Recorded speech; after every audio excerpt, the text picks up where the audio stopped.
Morning students. जैसा कि आपको पता है, वैश्विक महामारी कोरोना वायरस की वजह से पूरा विश्व संकट में है और ऐसी स्थिति में आपकी कोचिंग भी मजबूरी में नहीं चल पा रही है। तो हम लोगों ने सोचा कि कुछ ऐसा किया जाए, ऑनलाइन क्लासेस चलाई जाए जिससे कि आपकी पढ़ाई बाधित ना हो। तो इसी क्रम में द वाइज इंस्टीट्यूट की तरफ से मैं हर्ष कुमार आपको करंट जीके और जीएस पढ़ाने के लिए आज पहला टॉपिक है आपका धारा 370 और 35A परीक्षा उपयोगी तथ्य बताने जा रहा हूँ। आपसे ध्यान से सुनिए और जो चीज़ ना समझ में आए आप उसको वीडियो देखने के बाद कमेंट कर सकते हैं ग्रुप में, उसको मैं आपके लिए क्लियर करूँगा। ठीक है, तो शुरू करते हैं। सबसे पहले हम देखते हैं धारा 370 के बारे में। ठीक है, आपको पता है कि भारतीय संविधान में जम्मू कश्मीर राज्य को धारा 370 के तहत विशेष दर्जा दिया गया। अब धारा 370 में क्या क्या महत्वपूर्ण तथ्य है, जरा इनकी बात करते हैं। तो भारतीय संविधान की धारा 370 के तहत जम्मू कश्मीर राज्य को भारत में अन्य राज्यों के मुकाबले विशेष अधिकार दिया गया था, जिसे कि संविधान के भाग 21 के तहत दर्जा दिया गया था। मतलब विशेष राज्य है धारा 370 के तहत संविधान के भाग 21 में। ठीक, ध्यान रखेंगे आप। धारा पूछी जाए, धारा 370 है जम्मू कश्मीर का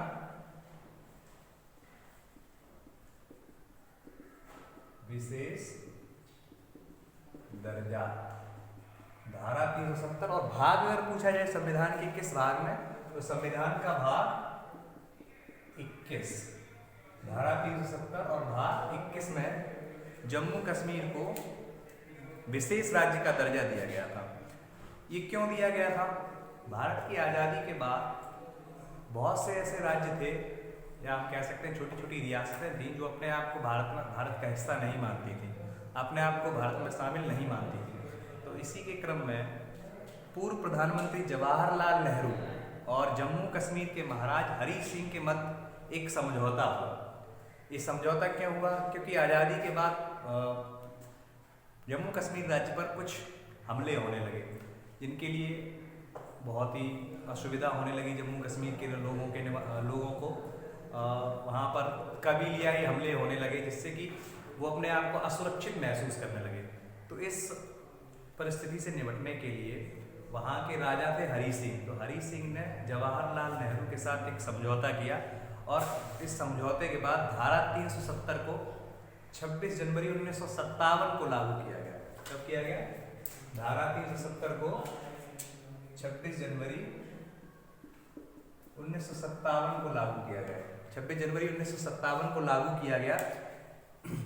धारा 370 के मुताबिक जो भारतीय संविधान जम्मू कश्मीर के मामले में सिर्फ 3 क्षेत्रों, कौन कौन से 3 क्षेत्र? रक्षा, विदेशी मामले और संचार के लिए कानून बना सकती थी, और किसी भी मामले पर कानून नहीं बना सकती थी। सिर्फ 3 मामलों पर कानून बना सकती थी। कौन कौन से 3 मामले?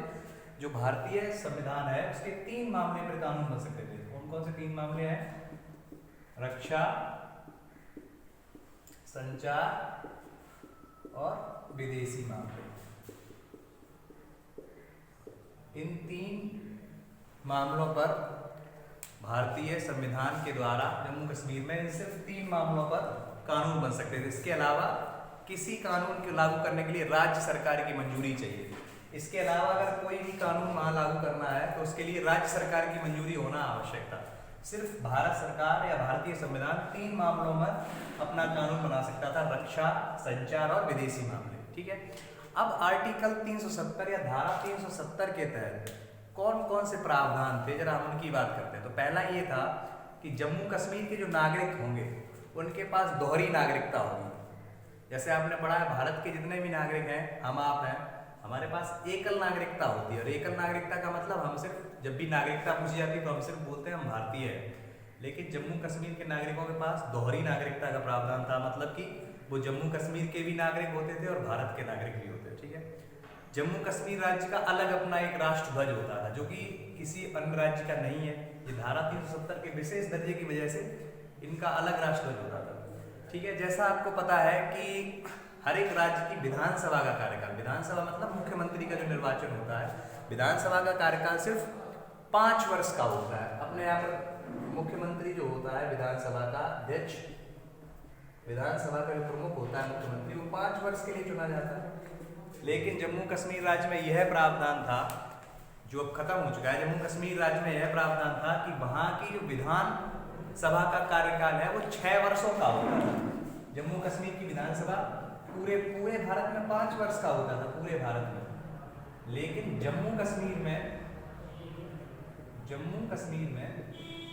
जो मुख्यमंत्री चुना जाता था वो 6 वर्ष के लिए, हम कह सकते हैं जो विधानसभा होती थी, आप ध्यान रखेंगे विधानसभा की बात आ रही है तो मुख्यमंत्री, ठीक है, और लोकसभा की बात आ रही है, संसद की बात आ रही है तो प्रधानमंत्री की बात होती है, ठीक। वो 6 वर्ष के लिए चुना जाता था, ठीक। जम्मू कश्मीर के अंदर भारत के अगर राष्ट्रध्वज या राष्ट्र प्रतीकों का अपमान कर दिया जाए तो उसे अपराध नहीं माना जाता था। वो भारत के राष्ट्रध्वज और राष्ट्रीय प्रतीकों का अपमान करते हैं तो उसको अपराध की श्रेणी में नहीं रखा जाता था, ठीक है। ये इसके साथ प्रावधान थे। और क्या था, भारत के उच्चतम न्यायालय के आदेश जम्मू कश्मीर के अंदर नहीं माने जाते थे। जैसे भारत का सुप्रीम कोर्ट, उच्चतम न्यायालय जो दिल्ली में है, उसका कोई भी अगर आदेश आता है तो वह पूरे भारत में एक समान लागू होगा, उसे माना जाएगा। लेकिन जम्मू कश्मीर के पास विशेष दर्जा होने के कारण भारत के उच्चतम न्यायालय के आदेश तक को वहाँ नहीं माना जाता था, ये उसके पास विशेष दर्जा था, ठीक है। इसके अलावा क्या था, भारत की संसद जम्मू कश्मीर के संबंध में अत्यंत सीमित क्षेत्र में कानून बना सकती थी। बहुत ही किसी भी छोटे, मतलब ये नहीं कि हर एक क्षेत्र में कानून बना दे, कुछ ही चीज़ें ऐसी हैं जम्मू कश्मीर की जिनके लिए वो कानून बना सकती थी, बाकी उतना हस्तक्षेप नहीं कर सकते। कहने का मतलब ये है एक तरीके से वो भारत का अंग तो था, लेकिन भारत का उस पर बहुत ही कम दबाव मान सकते हैं या फिर अपना उसका अधिकार मान सकते थे, ठीक है। यदि जम्मू कश्मीर की कोई महिला भारत के किसी अन्य राज्य के व्यक्ति से विवाह कर ले तो उस महिला की नागरिकता समाप्त हो जाती थी। यदि इसके विपरीत में पाकिस्तान के किसी व्यक्ति की से विवाह कर ले तो जम्मू कश्मीर की नागरिकता भी मिलती थी, ठीक। कहने का मतलब ये हुआ कि अगर जम्मू कश्मीर की कोई महिला भारत के अन्य किसी राज्य के पुरुष से विवाह कर लेती थी तो उसकी जम्मू कश्मीर की नागरिकता समाप्त कर दी जाती थी। लेकिन अगर वही महिला पाकिस्तान के किसी व्यक्ति से विवाह कर लेती थी तो पाकिस्तान के उस व्यक्ति को भी जम्मू कश्मीर की नागरिकता मिल जाती थी। यह प्रावधान था पहले, ठीक। धारा 370 की वजह से कश्मीर में RTI और RTE लागू नहीं होते थे, कैग लागू नहीं होता था। RTI क्या होता है, RTI मतलब होता है सूचना का अधिकार। मतलब अगर कोई सरकार या फिर कोई न्यायालय कोई आदेश देता है तो सूचना के अधिकार के तहत हम उसके खिलाफ एक एक्शन ले सकते हैं, और ये चीज़, ये कानून क्यों बनाया गया है उसको हम उसके बारे में जान सकते हैं, ठीक है। ऐसे ही कैग का मतलब ये होता है, CAG controller auditor of general India, मतलब है भारतीय नियंत्रक एवं महालेखा परीक्षक। इसका काम होता है कि कोई भी अगर धन किसी भी योजना के लिए लगाया गया है तो उसकी गणना करने का काम ये करेगा और अपनी रिपोर्ट राज्यों में राज्यपाल के पास और केंद्र में राष्ट्रपति के पास भेजता है, ठीक। तो जम्मू कश्मीर में कैग भी लागू नहीं होता था, वहाँ पर मतलब कितना पैसा आया कितना गया उसका कोई हिसाब किताब नहीं रखता था, ठीक है। इस तरीके से कश्मीर में महिलाओं पर शरीयत कानून लागू होता था।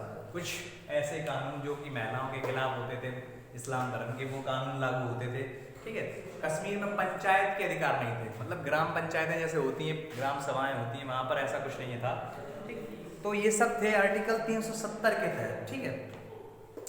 कश्मीर में अल्पसंख्यक कश्मीर में अल्पसंख्यक कौन होंगे, हिंदू अल्पसंख्यक हैं, वहाँ पर 16% आरक्षण नहीं मिलता था। वैसे क्या होता है अल्पसंख्यकों को, अल्पसंख्यक का मतलब ये नहीं है कि मुस्लिम ही अल्पसंख्यक होता है। अल्पसंख्यक का मतलब ये है कि जिस जगह पे जिसकी संख्या कम है उसे हम अल्पसंख्यक कहते हैं। जिस तरीके से भारत के, जैसे हम मान लेते हैं कि उत्तर प्रदेश में मुस्लिमों की संख्या अगर कम है तो वो अल्पसंख्यक कहलाएंगे, तो अल्पसंख्यक वर्ग को 16% आरक्षण दिया गया हमारे संविधान में। इसी तरीके से जम्मू कश्मीर में जो हिंदू और सिख लोग हैं वो अल्पसंख्यक की श्रेणी में आते हैं, लेकिन वहाँ पर इन्हें 16% आरक्षण नहीं दिया जाता था। और ये सब किसके तहत हो रहा था, ये सब हो रहा था धारा 370 के तहत, जिसके तहत कश्मीर को विशेष राज्य का दर्जा मिला था।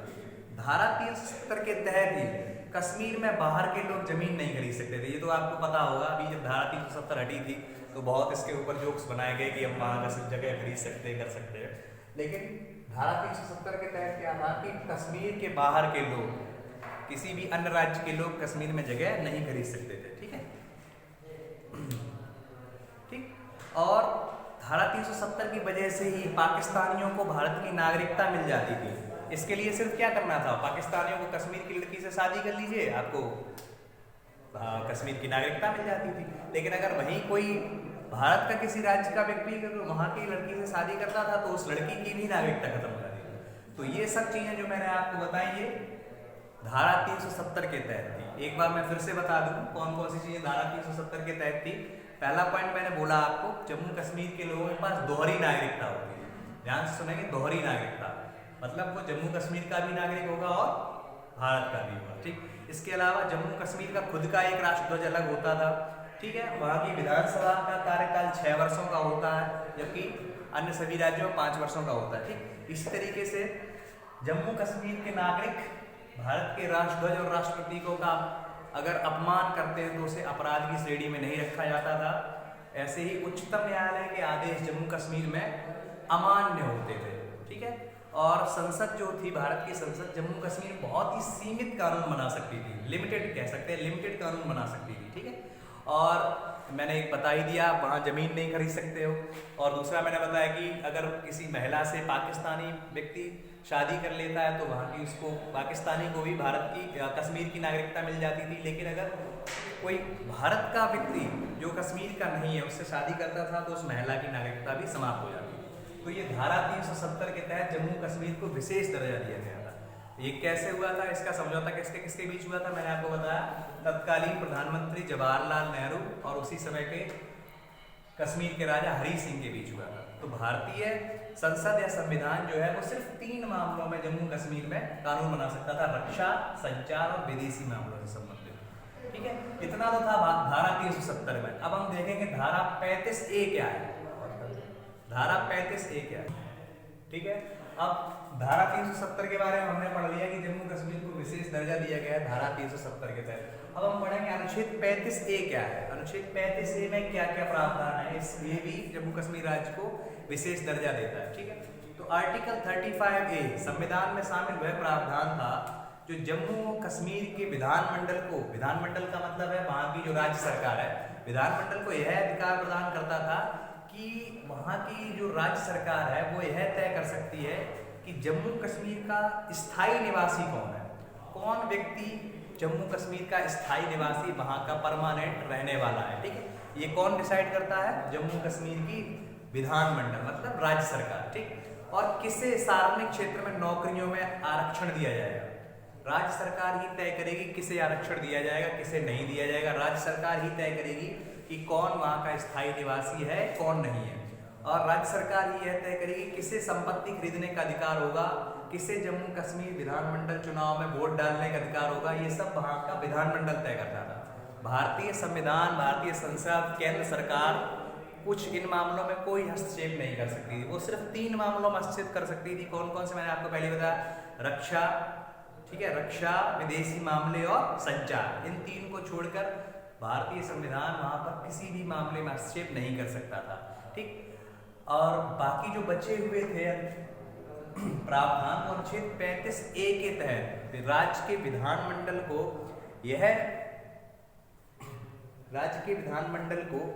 यह अधिकार था कि वह तय करेगा कि जम्मू कश्मीर का स्थायी निवासी कौन है, कौन वहाँ पर संपत्ति खरीद सकता है, किसे नौकरियों में विशेष आरक्षण मिल सकता है, ठीक है, किसे वहाँ पर वोट डालने का अधिकार है, किसे छात्रवृत्ति मिलेगी, किसे सामाजिक कल्याण कार्यक्रमों का लाभ मिलेगा। ये सब वहाँ की राज्य सरकार तय करेगी, केंद्र सरकार कुछ नहीं कर सकती इस मामले में। ठीक है, अब आर्टिकल 35A को लागू कब किया गया था? आर्टिकल 35A को उस समय के राष्ट्रपति डॉक्टर राजेंद्र प्रसाद द्वारा, किसके द्वारा? आर्टिकल 35A को डॉक्टर राजेंद्र प्रसाद द्वारा कब लागू किया गया था? आर्टिकल 35A को 14 मई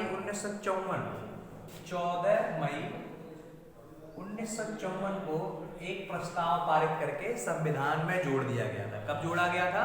14 मई 1954 को डॉक्टर राजेंद्र प्रसाद द्वारा, जो उस समय के राष्ट्रपति थे, एक प्रस्ताव पारित करके भारतीय संविधान में अनुच्छेद 35A को जोड़ दिया गया था। ठीक है, अब स्थायी निवासी है कौन? जैसे मैंने आपसे कहा कि स्थायी निवासी कौन है, ये कौन तय करेगा? राज्य का विधानमंडल। अब स्थायी निवासी है कौन, इसकी परिभाषा क्या होगी? स्थायी निवासी या नागरिक वह व्यक्ति है जो 14 मई 1954 को राज्य का नागरिक रहा हो। मतलब 14 मई 1954 को जब ये अनुच्छेद जोड़ा गया था उस समय वो जम्मू कश्मीर राज्य में निवास कर रहा हो, या उससे पहले, या फिर उससे पहले के 10 सालों से राज्य में रह रहा हो। या तो 14 मई 1954 तक, 14 मई 1954 की डेट तक वहां पर रह रहा हो, या उससे 10 साल पहले तक, 10 साल पहले तक वहां रह रहा हो और उसने वहां पर रहकर संपत्ति हासिल की हो। ठीक है, उसके बाद का कोई भी व्यक्ति अगर वहां गया है तो वो जम्मू कश्मीर का नागरिक नहीं माना जाएगा। ठीक, तो आपको मैंने बताया कि अनुच्छेद 35A के तहत क्या क्या प्रावधान थे। अनुच्छेद 35A, दोबारा सुनेंगे, अनुच्छेद 35A जम्मू कश्मीर राज्य के विधानमंडल को यह शक्तियां देता है, यह अधिकार देता है कि वह तय करे कि कौन सा व्यक्ति जम्मू कश्मीर का स्थायी निवासी है, कौन सा व्यक्ति वहां पर संपत्ति खरीद सकता है, किसे वहां पर नौकरियों में विशेष आरक्षण मिल सकता है, किसे छात्रवृत्ति मिल सकती है, किसे विधानमंडल के चुनाव में वोट डालने का अधिकार है, और किसे सामाजिक कल्याण कार्यक्रमों का लाभ मिलेगा। ठीक, ये आर्टिकल 35A के तहत था और इसे किसने जोड़ा था? इसे डॉक्टर राजेंद्र प्रसाद द्वारा एक प्रस्ताव पारित करके 14 मई 1954 में जोड़ा गया था। अब फिर मैंने बताया आपको कि स्थायी निवासी कौन है। जम्मू कश्मीर राज्य में जो 14 मई 1954 से पहले निवास कर रहा हो या उससे 10 साल पहले से रह रहा हो, जिसने वहां पर संपत्ति हासिल कर ली हो, उसे जम्मू कश्मीर राज्य का स्थायी निवासी या स्थायी नागरिक माना गया है। अभी आपने पढ़ा कि धारा 370 और अनुच्छेद 35A के तहत जम्मू कश्मीर राज्य के विशेष दर्जे के बारे में। अब हम पढ़ेंगे, आपको जैसे पता है कि अनुच्छेद 370 और 35A दोनों को हटा दिया गया है। अब इससे कौन कौन से क्वेश्चन आपके पेपर में आ सकते हैं, तो मैं उससे रिलेटेड आपको फैक्ट्स बताऊंगा। सबसे पहला क्वेश्चन ये आ सकता है आपके एग्जाम में कि इन दोनों धाराओं को कब हटाया गया। ठीक है, तो सबसे पहला पॉइंट है कि 11 अगस्त 2019 को, 11 अगस्त 2019 को संसद में एक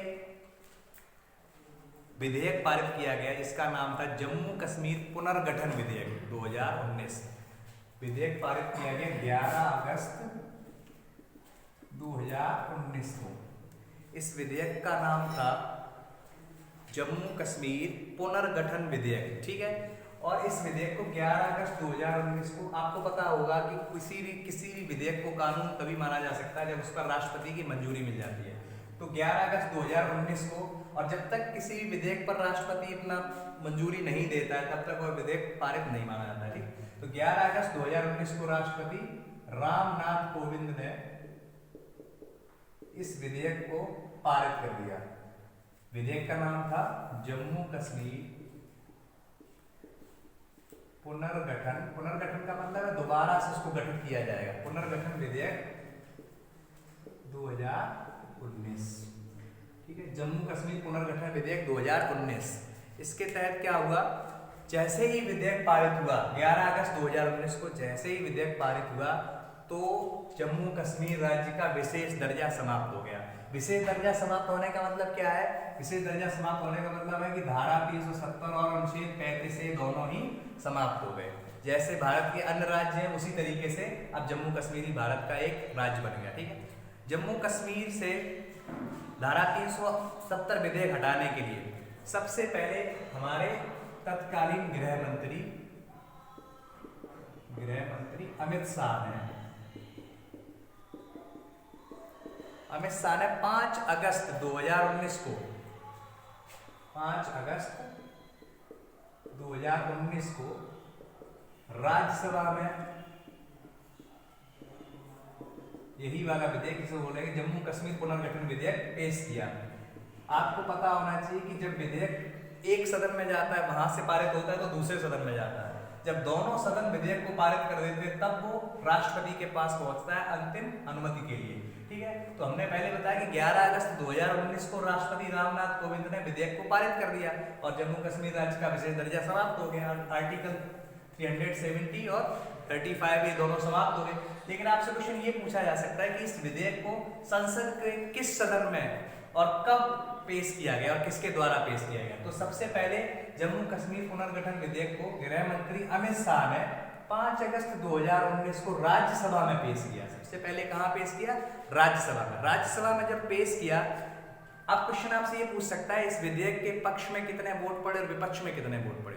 तो इस विधेयक के पक्ष में 125 वोट पक्ष में तथा 61 वोट इसके विपक्ष में पड़े। सॉरी, थोड़ा गलत हो गया। 125 विपक्ष में तथा 61 वोट पक्ष में पड़े।